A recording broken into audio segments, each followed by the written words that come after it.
were talking about plot. So plot, we try to understand how it is different from story and how it is an important part of any fiction that you are going to read for the next 3 years or onwards. So basically, a writer decides how to tell you the story, and if he arranges events the way he arrange can be considered as plot. So we have seen that it has 3 elements: exposition, rising action, climax. So in short, you can understand in terms of plot by understanding that it has 3 parts: the beginning part, the middle part, and the end part. That is layman's definition. You can then get into Aristotelian definition, but it's too early for you to go into. We will discuss that when we discuss Anton Chekhov's marriage proposal. Concept of plot.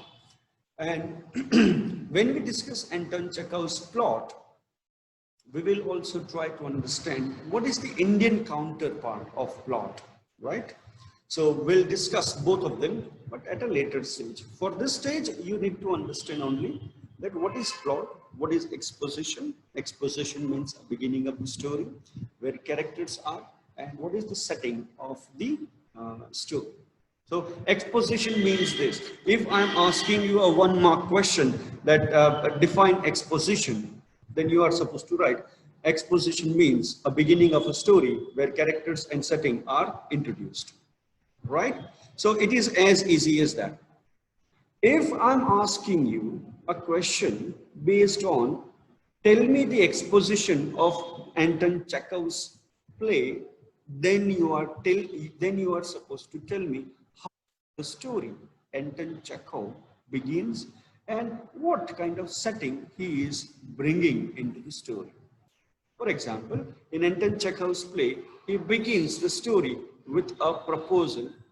A man brings a proposal in an urban area. That's it. The characters are rich and wealthy. So that is the exposition of the plot. Okay. The bulk of the story, a rising action, where most events take place. Events leading up to the climax.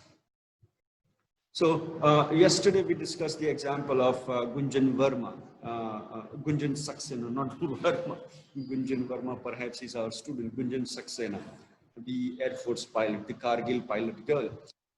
What are the bulk of the story in which the film is narrated? The bulk of the story is how she struggles to get the first girl pilot position in Air Force according to the film. So all these events, the smaller events like his brother is not happy with her choice, her mother is not happy with her choice, but her father is quite happy and he supports all these events. What are the challenges she is facing when she joins the Air Force Academy, and what are the challenges she overcomes while she is appearing for the entrance exam, the interviews, how she responds. These are smaller events, and that leads to a climax. At the turning point of the story, if that is that event. Now, we can see the turning point of the story. Yesterday, we saw many examples that it was Ravan's abduction of Sita, which turns the story. Vibhishan telling Ram that this is where you should hit the arrow. This is the turning story. Ram being sent to a jungle, that is the turning point of the story. So if that particular event did not happen in the story, we would not have interesting story. So that is the climax. Now let's move on and try to understand what are the rest of the elements we should be looking at. So the falling action. right? Now you can visualize if there is a rising action, then there is a falling action. So that means it goes up and then from here it comes down. Now that falling action, that means the events that come directly after the climax. So rising action, and you can see here the climax, and from here it comes down. So those are called falling actions. Now it will give a kind of direct relation to how the plot or the problem or the question or the event is going to end. It may give you an idea whether it's going to be a happy ending or it is going to be a sad ending, or it might leave you somewhere thinking either of these. But then it rises and then from climax it falls. So whatever events from the climax point, and it turns out to be a falling action. And that leads towards a resolution, or let's call it as a technical term, denouement. The last part of the story, where all the conflicts are resolved. And it is usually the last couple of events that is left out in the story. Either you, in terms of Bollywood films, you have a fight scene, and then you have get together where people will recognize, okay, yeah, this is this, and okay, you are related to this, me in this way. So everybody would have a happy ending. Or like in Gajni, he would kill somebody and he would take the revenge, right? So 2 or 3 events that are going to conclude the story. That is the resolution of the story, right? So we have 5 elements of the plot and we have to understand it this way. First, exposition. Second, rising action. Third, climax. Fourth, falling action. And fifth, resolution or denouement, right? Okay, let's once again try to understand beginning of the story, middle of the story, the climax part, the next to resolution or events that lead to resolution, and then resolution, right? So we have 5 parts of plot. We'll see how similar or how dissimilar the Indian concept of plot is. Then you may say, sir, this is not an Indian concept. No, this is a Western concept, a Greek plot and its understanding.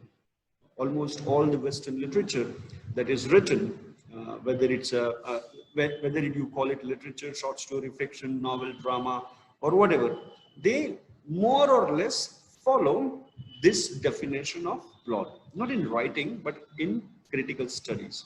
And we will be able to discuss from the Indian point of view as well when we discuss Anton Chekhov. Okay, now what do we mean by point of view? It is the perspective from which the story is told. You may ask, what is that importance? Because it will change the way it is told. Now, if I say that I'm telling a story from my perspective, I will use pronouns such as I and we. Now, when I say I am presenting a story to you, I become a character as well as a narrator. That means I see the entire story happening in front of me. Now, when I'm trying to tell this from my point of view, I'm also one of the characters, and I might be author's mouthpiece or may not be. So I am different from the author. I may be narrator, I may be character, but I am not, or I may be the author as well. So whenever you hear or whenever you read that I was walking on a lonely night, I saw a beautiful shiny moon in the night, and suddenly something grabbed me from the shoulder.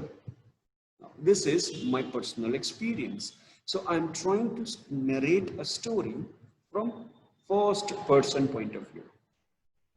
I may be able to express my emotions, and I may be able to talk about myself rather than others.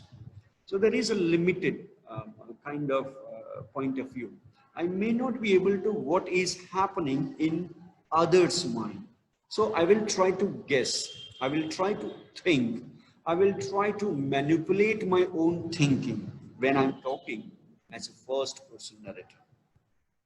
Now, have you ever heard or do you have any example of second person narrative? Have you come across any book that tells you the story that you were walking on the shiny moonlight and somebody grabbed your shoulder from the rear side? Did you happen to read anything from the second person point of view? Okay. So second person narrative is all about instruction manual or those who are trying to make recipes. You can find it on recipe books or something, the wrappers of the ready-made food packages. So ready-made meals, you will get this second person narrative, but it cannot come into literature so far. So point of view, we have only two points of view, the first person and the third person. When you use third person point of view, you will encounter the difference of language. In the first person, you will have pronouns like I, you, I and we, whereas in the third person, you will have he, she, and they, them, right? So once you start reading the first couple of pages, you will be able to understand whether it is written in first person or third person. Now, when you say third person, the author is talking about those people. So you will have beginning like this. Mohan was on the platform. He looked into the mirror. His coat and tie were up to date. It was recently ironed. He looked at the mirror and smiled himself. So this is where the third person narration is used by the author. Now, when we say third person narrative, then we have two different kinds of narrative techniques. One is omniscient and the second is limited. When we say limited, limited is you don't know much about what is happening in the story. Whereas omniscient point of view, the narrator knows everything. So he is not an outsider, but he is a part of everybody's mind, and he knows what they are thinking. And when you say that the narrator knows what is happening in the story, you cannot call them outside. You cannot call him outside. So he knows characters from nail to the top part of your brain, and inside the conscious, subconscious, and unconscious, what the characters are thinking. So you will have a description of what the characters are thinking, and therefore we need to understand when the author is using the omniscient point of view or a limited point of view, because that will change the way we read the story. Prose is anything that is written in simple, plain language, where you have sentences and paragraphs. So prose is not poetry. And what is the distinguishing factor between prose and poetry? In poetry, you have rhythm, you have rhyme, and you have meter. Prose has to be in sentences and in paragraphs. Normal words, normal writing, where you follow a certain linguistic pattern. In poetry, you don't follow grammar, you don't follow rules, you take liberty in poetry. Whereas in prose, you have to stick to the conventions of prose writing. And when I say convention of prose writing, I'm talking of grammar, I'm talking of punctuation, I'm talking of clear sentences and paragraphs where one main idea is expressed. Okay, next. Protagonist, we have already understood this. Protagonist is the main character of a novel, play, or short story, maybe a long story. This is going to be interesting. Can you find out what does it suggest? So it's called pun. It's the use of a word that plays different meaning. So the example is very clear. Noticing the bunch of bananas, the hungry gorilla went and ate. Peas. Frog parking only, all others will be towed. That means matures will park on this side, immatures will park every other ways. Okay. The next is quatrain, 4-line stanza. Couplet, 2-line stanza. Verse, couple of stanzas put together. And then you have sestate, octate. Sestate means 6-line, octate means 8 lines. And similarly, you have pentameter, that means meter in which 10 syllables are there. So this is quite easy: quatrain, and then sestate, and then octate, and couplet. So couplet means 2, quatrain means 4, sestate means 6, and octate means 8, right? Okay, a rhetorical question. Now this is where we must pay attention to. These are the questions that we are not supposed to answer, right? And they are meant to just arouse curiosity, to get your attention, right? There are many things linguistically happening when we use rhetorical questions. Like, for example, why can't we just get along? The answer has the question has the answer, and the answer is that we don't get along because of many reasons, and we are aware of that. Didn't you get that? So didn't you get that is again a rhetorical question. I assume that you have knowledge of that. So it just produces an effect on the listener's mind, or it makes a different sort of statement. The purpose is that you need not to answer, and you have to make the listener aware of what is happening to your mind. You might have heard it 100 times. How many times I have asked you to take out that trash, right? So you don't need to answer this question. Instead, you need to act, right? So that is what the real meaning of that sentence, the question is. And one needs to understand different rhetorical questions that we use. Sarcasm, a language that conveys a certain idea by saying just the opposite. Such as, if it's raining outside and you say, my, what a beautiful day. A rainy day in Indian context, if you go outside, and the similar situation that has occurred in last August, the entire month, and you can't go outside. So that's a sarcasm. The sarcasm is what you need to understand, that how opposite are the meaning given in the context and in the sentences. Satire makes fun of something or someone.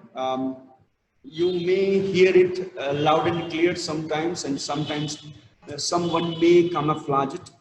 Imagery, we have seen what different kinds of imagery we have. One is, we have seen century 5 types of senses: see, hear, taste, smell, or feel. The stinging, salty air drenched his face. So this is an example of how imagery can be used in literature context.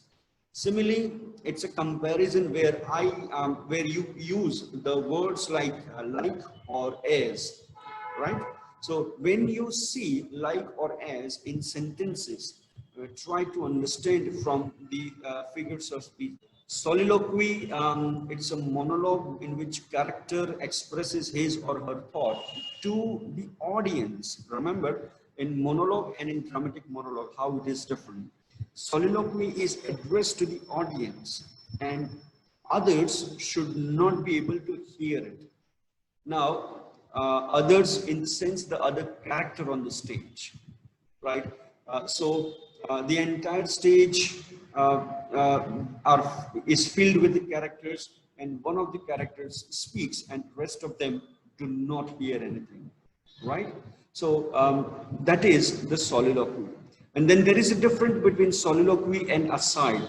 When two characters are speaking and rest of them are not supposed to hear, it can be called aside, where one character is talking to other character by putting his hand onto his mouth, and the characters, the writer may write in the bracket aside.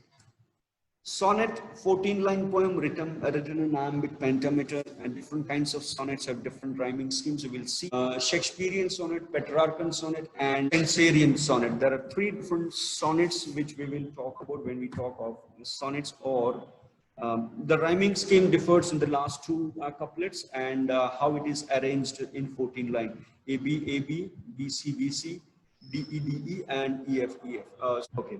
Subplot, we have seen what plot is, and subplot means there is another parallel story that is going on, right? And at the end, the main plot and the subplot merges together to achieve the objective. Stanza, it's a section of a poetry separated from the sections before and after it. So in poetical sense, it is a paragraph. So in prose, you have paragraph. In verse, you have stanza, right? So stanza is equivalent to paragraph.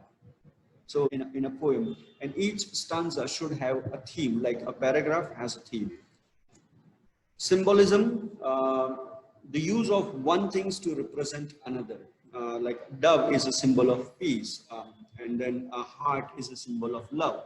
Black is a symbol of sadness, and white is a symbol of piousness.